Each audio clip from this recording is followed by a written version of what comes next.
দুনিয়াতে যত অদ্ভুত অদ্ভুত প্রশ্ন সব আপনি মুসা আলাহিস সাল্লামের মাথা থেকে পাবেন।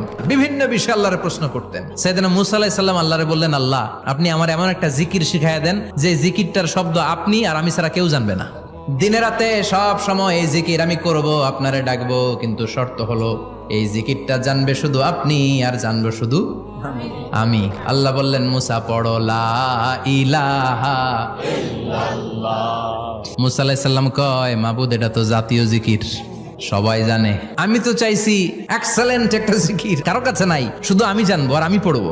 আল্লাহ বললেন, মুসা এই লা ইলাহাকে যদি এক পাল্লায় রেখে দাও, তাম বিশ্ব, সাত আকাশ, সাত জমিনটারে তুলে যদি তুমি আরেক পাল্লায় রেখে দাও, লা রাজাহাত কাফাতু লা ইলাহা ইল্লাল্লাহ, মুহূর্তের মধ্যে লা ইলাহার পাল্লা ভারী হয়ে যাবে।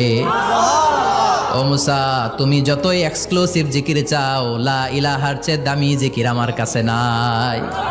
দুনিয়াতে যত অদ্ভুত অদ্ভুত প্রশ্ন সব আপনি মুসা আলাইহিস সালামের মাথা থেকে পাবেন।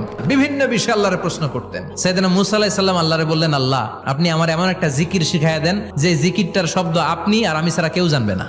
দিনে রাতে সব সময় এই জিকির আমি করব, আপনারে ডাকবো, কিন্তু শর্ত হলো এই জিকিরটা জানবে শুধু আপনি আর জানবো শুধু আমি। আল্লাহ বললেন, মুসা পড়ো লা ইলাহা ইল্লাল্লাহ। মুসা আলাইহিস সালাম কয়, মাবুদ এটা তো জাতীয় জিকির, সবাই জানে। আমি তো চাইছি এক্সেলেন্ট একটা জিকির, কারো কাছে নাই, শুধু আমি জানবো আর আমি পড়বো। আল্লাহ বললেন, মুসা এই লা ইলাহাকে যদি এক পাল্লায় রেখে দাও, তাম বিশ্ব, সাত আকাশ, সাত জমিনটারে তুলে যদি তুমি আরেক পাল্লায় রেখে দাও, লা রাজাহাত কাফাতু লা ইলাহা ইল্লাল্লাহ, মুহূর্তের মধ্যে লা ইলাহার পাল্লা ভারী হয়ে যাবে।